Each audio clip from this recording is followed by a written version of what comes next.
আল্লামা বেলাল হোসেন সাইদি রহমাতুল্লাহ আলাইহি ওনার এলাকায় যখন তাফসীর মাহফিলে যেতাম পিরোজপুরে, হিন্দুরা পর্যন্ত, আমি তো যেতাম ওই সময় বাসে অথবা এই পরিমল মুসলিমের সময়, গাড়ি তো ছিল না, ওই সময় যে রিকশায় উঠতাম, ভ্যানে উঠতাম, হিন্দুরা জিজ্ঞাসা করলে বলতো আমরা আসি এই মাওলানা থাকাকালীন মায়ের কোলে যেমন শিশু থাকে কি করে বলছে।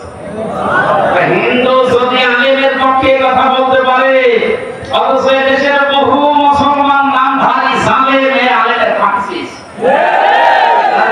অবৈধ বিচারপতি মানিক একজন, শাহরিয়ার কবির একজন, জাফর ইকবাল মানুষ নামে কলঙ্ক না। আজকে এই শয়তানদের নামে দেখো কে যেন মামলা দিয়েছে, একটা দিলে হবে না, এদের নামে 1000 করে মামলা দেওয়া লাগবে। বহু শয়তান হয়েছে 17 বছর।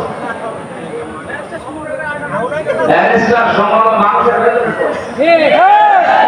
ধোঁকাবাজ ভণ্ড 2 তারিখ পর্যন্ত বলছিল জীবন গেলেও পালাবো না, 4 তারিখ পালাবো। কি শয়তান শয়তান! আমি বাইরে যে লাইভ করছে যে আমার ভুল হয়ে গেছে, আমি মাপ চাই। কিসের মাপ? দোলা দেখে গেলে মাপ দেওয়া হবে। কত শয়তান!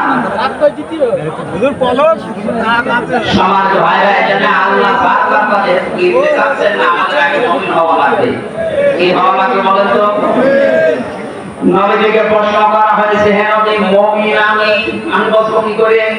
আল্লাহ নবী বলেন, ইদাসার রাকা হাসানাতুকা ওয়াসাবকা সাকিয়াতুকা ফাহুয়া মুমিন। তোমার যখন ভালো কাজ করো আনন্দ দেবে, যে আমার ভালো লাগছে, ভালো কাজ করলে আমার আনন্দ লাগে, আমি সুখ পাই। আর অন্যায় কাজ দেখলে তোমার কষ্ট লাগবে, সালেহদের কথা শুনলে তোমার কাছে কষ্ট লাগবে, তখন বুঝবে যে তোমার ভিতরে ঈমান আছে। সুতরাং আজ আপনি ঈমান আছে কিনা কাবা শরীফের ইমামের কাছে জিজ্ঞাসা করা লাগবে না, নিজের কাছে জিজ্ঞাসা করেন। ভালো কাজ দেখলে ভালো লাগবে, অন্যায় দেখলে আপনার কাছে কষ্ট লাগবে, বুঝবেন আপনার সিটা পোকা বলে ঈমান আছে।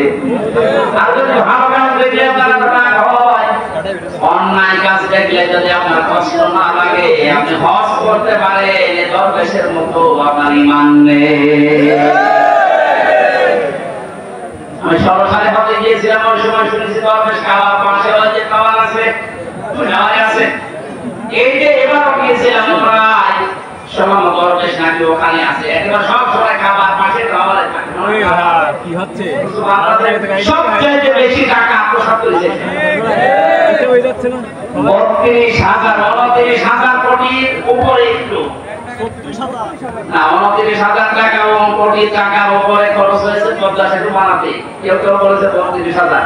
আর ওই শয়তানের এক ব্যাংকে টাকা আছে বাইরের দেশে 32-34,000 কোটি টাকা। টাকাগুলো যদি এখন ফেরত নিয়ে আসা যায়, আর একটা পদ্মা সেতু বানানো যাবে। যারা খালি জেলা করে নিজের টাকায় পদ্মা সেতু, তোমার বাবার টাকা, টাকাগুলো সব এইভাবে আত্মসাৎ করে করে বাইরে পাঠিয়েছে, লেখাপড়া বানিয়েছে। আর এদিকে বলে একটা সেতু বানাতে পারে না। এখন 4-5টা সেতু বানানোর টাকা ব্যাংকে পড়ে আছে, শুধু এই শয়তানদের। ডক্টর মোহাম্মদ ইউনূস সহ সারা দায়িত্বে আছেন, আরো কঠোর হওয়া লাগবে। এই শয়তানদের টাকাগুলো নিয়ে এসে এখন জনগণের কাজে লাগে। এই রাস্তা দিয়ে আসা যাচ্ছে না, এই রাস্তা তো সময় সোহাগা হওয়া লাগবে। পালিয়েছে এই যশোর, কেশবপুর, মনিরামপুর সহ সারা অনেকেই পালিয়েছে। এদের টাকা পয়সা করলে এখন রাস্তায় খারাপ, রাস্তায় মানুষ আমাদের গাড়ি আসতে পারে না, আমার সাইকেল আসে। আমাদের উচিত হচ্ছে, আল্লাহ যেহেতু যাত্রাটা কিনতে চাচ্ছে না শুধু মুমিনকে, এটা আমরা মুমিন হতে চাই। আপনি দেখবেন আপনি মুমিন আছে কিনা। ভালো কাজ দেখলে আপনার আনন্দ লাগবে, অন্যায় দেখলে আপনার খারাপ লাগবে। প্রথমে আল্লাহ কিনতে চেয়েছেন দাম হিসাবে, যেটা আপনি দিয়ে কিনবেন তার 1 নম্বরে জান এবং মাল। জান কিনতে চান আল্লাহ, এখানে ক্রেতা অবশ্যই তিনি দেখে শুনে কিনবেন, পচা অবৈধ নাপাক এরকম জিনিস কিনবেন। এটা আমাদের জীবন যেন নাপাক হয়ে না যায়, আমাদের জীবন যেন অবৈধ হয়ে না যায়, আমাদের জীবন যেন উল্টা পাল্টা লাইনে চলে নষ্ট হয়ে না যায়, পচে না যায়। পাক পবিত্র তাজা টাটকা জীবন আমরা তৈরি করতে চাই। জীবন যদি কেউ পবিত্র করতে চায় তাহলে দুইটা পদ্ধতি আছে। এক নম্বরে তার জীবনে কোরআন থাকা লাগবে, দুই নম্বরে তার জীবনটা রাসূলের পাবন্দী হওয়া লাগবে। দুই নম্বরে আমওয়ালা হুমলা মাল আল্লাহ নিতে চায়, মাল মানে এটা পালিয়েছে আবুল কালাম কি নাম জানো? আবুল মাল তো কবরে আবুল মাল কামাল না। আমার আল্লাহ যেটা জানিয়েছেন মালের ব্যাখ্যা আমি পেয়েছি তাফসীরে 5 প্রকার। এই পৃথিবীতে সর্বোত্তম মালের পরিচয় দিয়েছেন রাসূলুল্লাহ। আদ-দুনিয়া কুল্লুহা মাতাউন ওয়া খায়রু মাতাউদ দুনিয়া ইমরাতুস সালিহা। নবীজি বলেন পৃথিবীর সবকিছুই সম্পদ, এবারে উত্তম সম্পদ উত্তম মাল হচ্ছে এই পৃথিবীর নেককার আল্লাহওয়ালা মেয়ে মানুষ।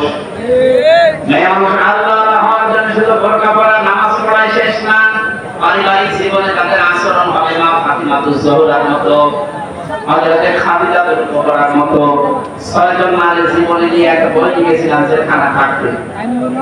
আপনাদের আদর্শ হওয়া লাগবে, যদি উত্তম নারী হতে চান নবীজির ভাষায় যেটা উত্তম সম্পদ, তাহলে এই 6 জন নারীকে অনুসরণ করা লাগবে। মা বোনেরা যারা এসেছেন পারিবারিক জীবনের হাজারো অশান্তির মূল কারণ মেয়েদের ছোট মনের কারণ।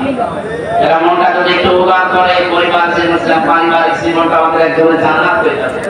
এবং যারা দায়িত্ব পালন করে পুরুষেরা তাদের সাপোর্ট পাওয়ার জন্য মেয়েদের ভূমিকা পারিবারিক জীবনে অনেক বেশি। আল্লাহ ফাতিমাতুজ জোহরার মতো সাহায্য করা